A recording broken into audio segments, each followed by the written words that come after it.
this as an opportunity. Now you do get to be the guy if and when they show up to Africa. Well, I mean, did those belts ever go to Africa? As far as I know, it came to America and New Zealand. I'm going to take a belt to Africa. I'm the African fighter in the UFC. Myself and Cameron, we breathe the African air. We wake up in Africa every day. We train in Africa. We're African born. We're African raised. We still reside in Africa. We train out of Africa. That's an African champion, and that's who I'll be. Hi guys, just thought I'd give my 5 cents worth on this topic. So for all of you that don't know what this topic's all about, it's Dricus du Plessis that's been on the up and coming. The guy has just stormed through the division. He's a South African fighter. He's been very successful in South Africa and the EFC. And he's come in and he's pretty much just walked through the division. He struggled with a broken nose, but he's still with his breathing, but he still got all the way through to currently beating Whitaker and now having a shot at the title.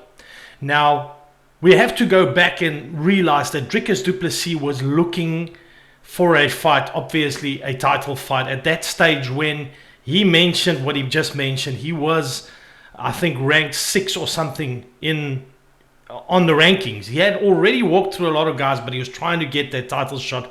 Obviously, this guy, the quicker he can get that title shot, the better for him. And the thing is, Dricus du Plessis definitely in his mind believes he's the champ, and he believes he can beat Israel Adesanya. So, obviously, he mentioned in that interview what he did. The thing that I don't understand with this whole thing is the fact that he is saying that he is born in South Africa and that he's raised in South Africa and that he will be the only fighter at the moment in the UFC that lives in Africa is very fair, because most Africans fighters, which fairly is the likes of Kamaru Usman, you know, the likes of Ngannou, the likes of Israel Adesanya, but they're no longer living there, guys. And the only point that he went to try to get across is that trophy has never been taken back to Africa. That's all he said.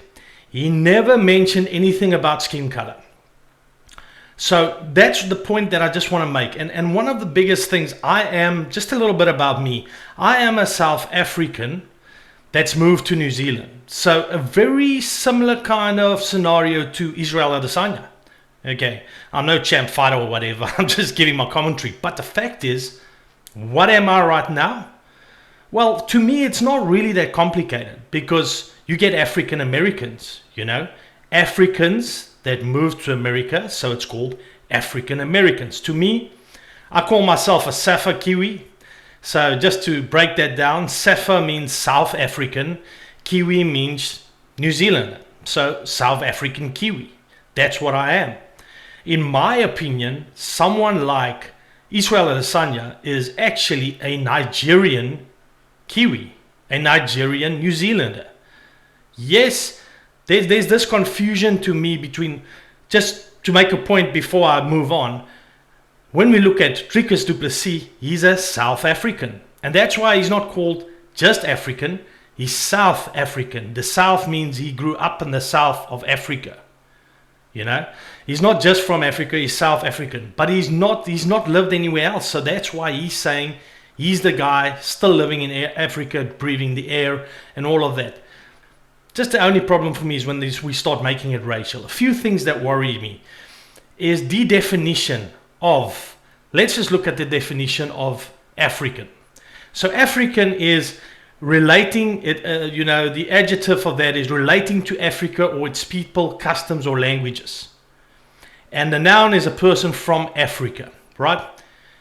Now guys, for me, you making the point that, you know, there's 2 things for me. When you say you're African, this assumption that you have to be black, I do not think it's fair. I don't want to make it racial, but the fact is we need to address this point. And why I'm saying this is you cannot claim a word. You cannot claim the African word. There's Indian Africans. There's colored Africans. They're half white, half black, colored. So they have in their ancestry white and black. You know? So there's many different nationalities in South Africa. Just to give you an example.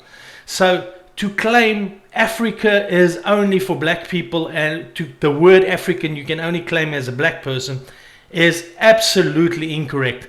And it's one of my biggest reasons, you know, in South Africa, that I've had such an issue with South Africa and the politics fueling this racial discussion between you're either African or you're not.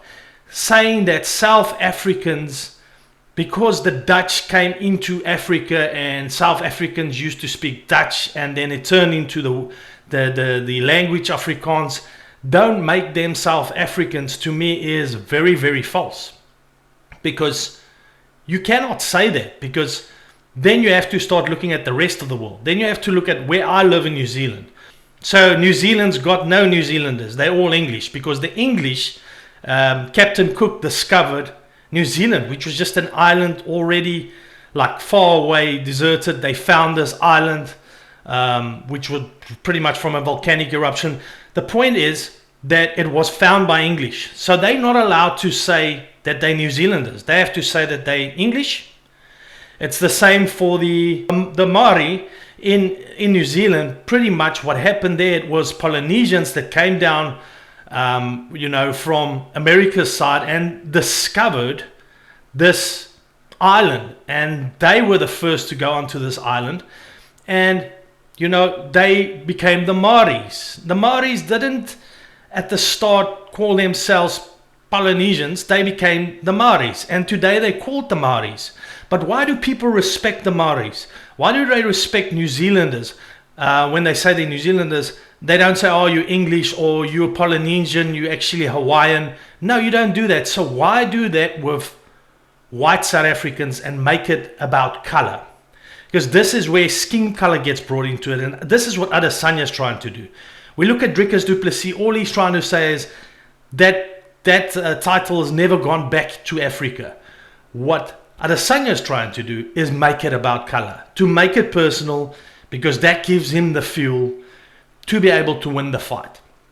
And then I will say something very controversial, nothing to do with color to me, because you know what, the color thing to me, all these years, it's never made sense to me as a white South Africa that I am not allowed to say South Africa is my country.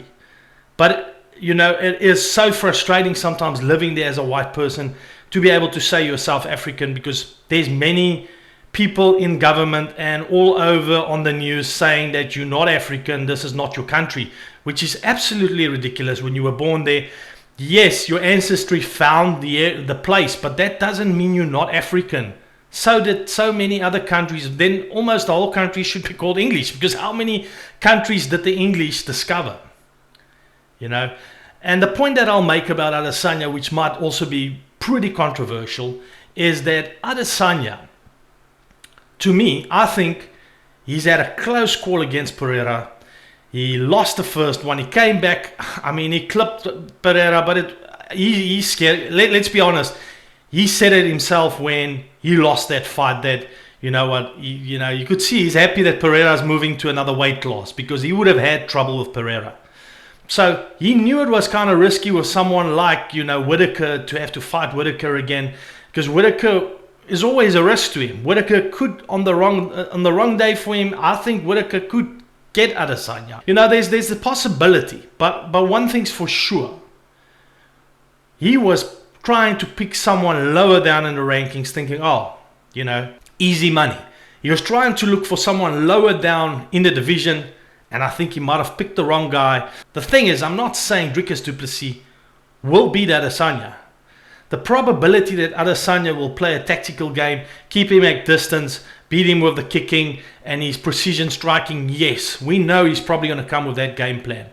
But it's almost like a Tyson Fury versus a Wilder. We know Tyson Fury in boxing is tactically the better boxer, but you know at any given point, if Wilder lands one and he clips him with one, that could mean that he could knock out Tyson Fury. And Tyson Fury also knows that.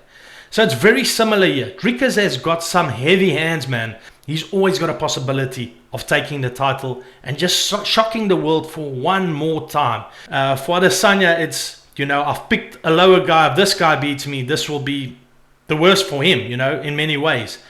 For Dricus, it's one more fight, one more to win, and he could be the champ. That's how it'll look for Dricus when he takes on this fight. So to me, I just say that, you know, this comes from a incorrect place to me when I'm looking at what Adesanya wants to make this out. He wants to make it racial by skin color, where I'm saying, absolutely, can you not? I'm a South African living in New Zealand. Can you say I am not African? I am African. I was born in Africa, and I also have a right to say I'm African, even though I'm white. And even more so, if I was living in South Africa, can I say that? We can't go back in ancestries and say, oh, just because someone was, you know, someone found a country and they weren't there first, it's not their country. I see this in New Zealand. I see this all over happening in South Africa. The Africans were first, or the Polynesians were first, or, you know, this kind of debate. It doesn't mean it's your country alone. Yes, others discovered it afterwards, and the country was inhabited by more than one nationality, race, culture, whatever you want to call it. They all can call themselves Africans. So, guys, that's all I would say about it. And yeah, I hope you enjoyed this video. If you did, hit the subscribe button below, and I'll see you in the next one. Cheers, bye.